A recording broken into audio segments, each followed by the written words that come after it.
Alhamdulillah, bersyukur kita kepada Allah SWT atas segala limpah kurnia dan rahmatnya, atas keizinannya dapat kita teruskan lagi program aktiviti kita pada hari ini. Sebelum itu, mari kita membanyakkan salawat kita kepada junjungan besar Nabi Muhammad SAW. Allahumma salli ala Sayyidina Muhammad wa ala alihi wa sahbihi wa barik wa sallim. Allahumma salli ala Sayyidina Muhammad وعلى آله وصحبه وبارك وسلم. اللهم صل على سيدنا محمد وعلى آله وصحبه وبارك وسلم. الحمد لله ثم الحمد لله.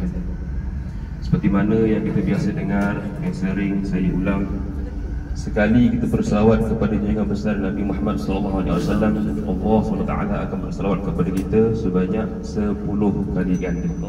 Yakni Allah SWT akan menurunkan rahmat kepada kita sebanyak 10 rahmat.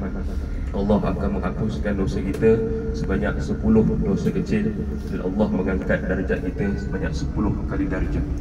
Alhamdulillah thumma alhamdulillah. Ini adalah satu amal ibadah yang Allah SWT sendiri yang berselawat ke atas kita. Yang ini adalah satu amal ibadah yang sangat besar fadilahnya. Selain daripada itu, Allah SWT juga berfirman di dalam ayat Al-Quran, A'udzu billahi minasyaitonir rajim.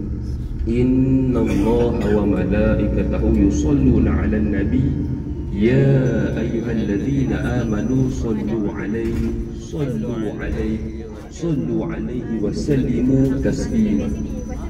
Ini adalah satu dalil yang merupakan satu perintah Allah SWT kepada kita yang sering kita biasa dengar pada setiap hari Jumaat apabila haji-haji, abang-abang, ayah-ayah, apabila kita menunaikan solat fardu Jumaat. Yang ini yang bermaksud sesungguhnya Allah SWT dan para malaikatnya berselawat kepada junjungan besar Nabi Muhammad SAW. Ya ayyuhalladzina amanu, wahai orang-orang yang beriman, berselawatlah kamu dan sampaikanlah salam yang tertinggi, yang terhormat buat junjungan besar Nabi Muhammad SAW. Jadi kita perlu bertanya sendiri kepada diri kita, adakah kita sudah beriman? Kerana dalam dalil ini, ayat Al-Quran ini, Allah menyeru kepada wahai orang yang beriman, berselawatlah kamu ke atas junjungan besar Nabi Muhammad SAW. Jadi perbanyakkan selawat kita. Lebih-lebih lagi kita yang sedang berada di bumi Madinah Al-Munawwarah ini, satu bumi, satu tempat yang Allah muliakan, di mana ada satu tubuh yang amat mulia yang berada di tanah suci Madinah Al-Munawwarah ini. Dalam pada itu kita juga perlu ketahui di mana apabila di akhirat kelak kita ingin bersama-sama dengan Nabi Muhammad SAW, kita ingin mendapatkan syafaat baginda Rasulullah SAW. Tidak ada lain, tidak ada insan yang lain, tidak ada hamba Allah yang lain boleh membantu kita pada hari akhirat kelak melainkan junjungan besar Nabi Muhammad SAW. Sabda baginda Rasulullah SAW yang menyatakan, manusia yang paling dekat dengan aku pada hari akhirat adalah mereka yang paling banyak berselawat kepada junjungan besar Nabi Muhammad SAW. Ada para sahabat bertanya, adakah 2/3? Adakah 1/3? Adakah 1/2? Rasulullah SAW menjawab, lebih banyak, lebih bagus. Lebih banyak, lebih bagus. Sehinggalah para sahabat mengambil kesimpulan perlu melazimi selawat ini sepanjang hidup, sepanjang hari, setiap masa. Jadi begitulah juga kita perlu perbanyakkan selawat kepada junjungan besar Nabi Muhammad SAW dalam hari-hari kita, dalam kehidupan seharian kita. Allahumma salli ala Sayyidina Muhammad wa ala alihi wa sahbihi wa barik wa sallim. Allahumma salli ala Sayyidina Muhammad wa ala alihi wa sahbihi wa barik wa sallim. Allahumma salli ala Sayyidina Muhammad wa ala alihi wa sahbihi wa barik wa sallim. Alhamdulillah thumma alhamdulillah. Ada yang masih belum mengambil wuduk, kerana tadi Ustaz Jambudi maklumkan, sebelum kita ingin bergerak, perlulah kita bersuci dan berwuduk, kerana sebentar lagi kita akan pergi ke Masjid Quba. Masjid Quba ini adalah masjid pertama yang telah didirikan oleh baginda Rasulullah SAW setelah berhijrahnya Nabi dari Mekah ke Madinah, terus menuju ke kawasan Masjid Quba untuk mendirikan Masjid Quba yang telah didirikan atas dasar iman dan takwa kepada Allah Subhanahu wa taala. Jadi antara fadilat di Masjid Quba ini, sabda baginda Rasulullah SAW kepada sesiapa yang telah bersuci dan berwuduk dari tempat tinggalnya dan terus menuju ke Masjid Quba dan mendirikan apa sahaja solat maupun solat sunat ataupun solat fardu, nescaya Allah akan kurniakan pahala sebanyak sekali umrah. Jadi itu adalah satu pahala yang amat besar. Jika kita di Mekah, alhamdulillah telah berjaya menunaikan umrah wajib, umrah sunat dan juga umrah sunat. Alhamdulillah telah berjaya meningkatkan umrah ke tiga-tiga umrah.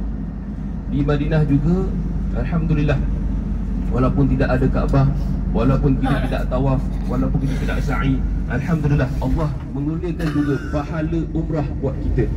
Dengan cara bagaimana? Bersuci, berwuduk dari tempat tinggal kita, iaitu di tempat hotel kita didiami, dan teruskan perjalanan ke Masjid Quba. Alhamdulillah, selepas itu kita tunaikan apa sahaja solat, maupun solat sunat tahiyatul masjid, maupun solat sunat duha. InsyaAllah Allah akan mengurniakan pahala sekali umrah kepada mereka yang menunaikan perkara tersebut.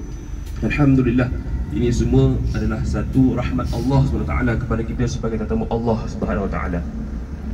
Alhamdulillah, seterusnya selepas kita ke Masjid Quba, kita akan teruskan kita punya tempat ziarah kita ke Masjid Qiblatain. Masjid Qiblatain ini adalah satu masjid di mana Rasulullah SAW telah memperbanyakkan doa, dan doa tersebut telah mengambil masa yang agak lama untuk Allah kabulkan. Ada riwayat mengatakan 16 bulan, ada riwayat mengatakan 17 bulan Allah mengambil masa untuk mengkabulkan doa tersebut. Apa doa yang Nabi Muhammad SAW panjatkan? Ya Allah, ya Tuhanku, sesungguhnya ya Allah, pihak Yahudi, kaum Yahudi telah mengejek, telah memporak-porandakan bahawa Nabi Muhammad SAW menentang pihak Yahudi. Namun kiblat pihak Yahudi dan juga orang Islam sama sahaja, iaitu di Baitul Muqaddis, Masjid Al-Aqsa di bumi Palestin.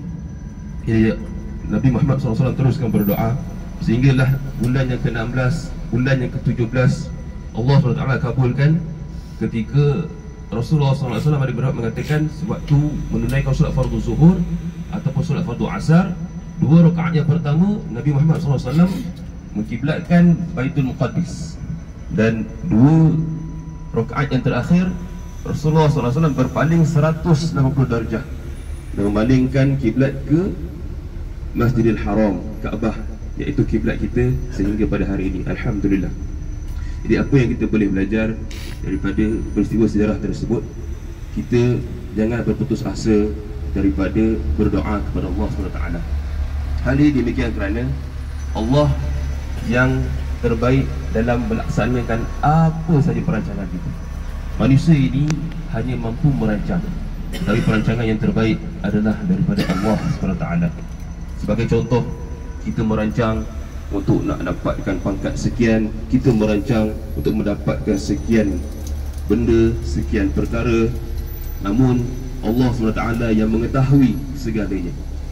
Kita manusia, pengetahuan kita sangat-sangat terbatas, sangat-sangat sedikit. Jadi apa yang kita boleh lakukan, sentiasalah kita perbanyakkan usaha kita. Dalam masa yang sama, perbanyakkan juga doa kita kepada Allah SWT. Dan akhir sekali, kita berserah kepada Allah SWT, iaitu kita bertawakal doa Allah. Itu yang sampai ada apps nama Tawakalna tu. Akhirnya alhamdulillah kita dapat juga sebab kita masuk ke Raudah. Alhamdulillah, summa alhamdulillah.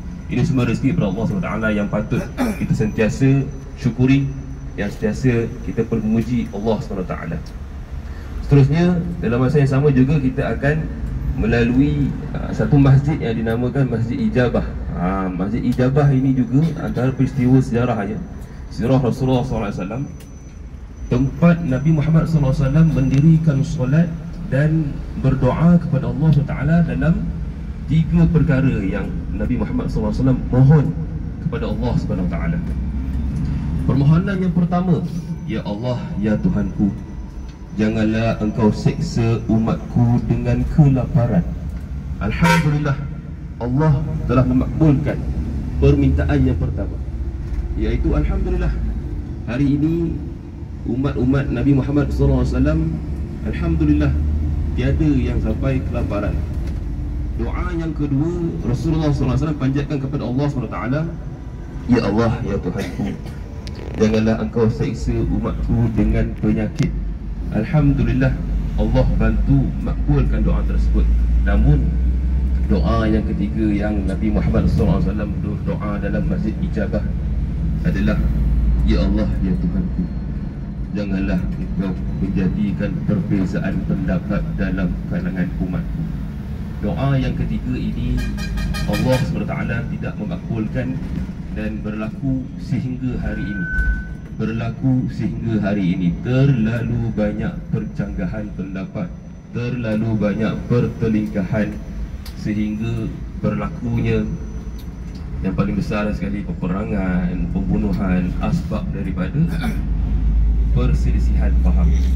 Jadi kita perlu memuhasabah diri di mana berlakunya pertelingkahan, di mana berlakunya perselisihan faham. Sebagai contoh, kita ambil contoh yang paling dekat sekali.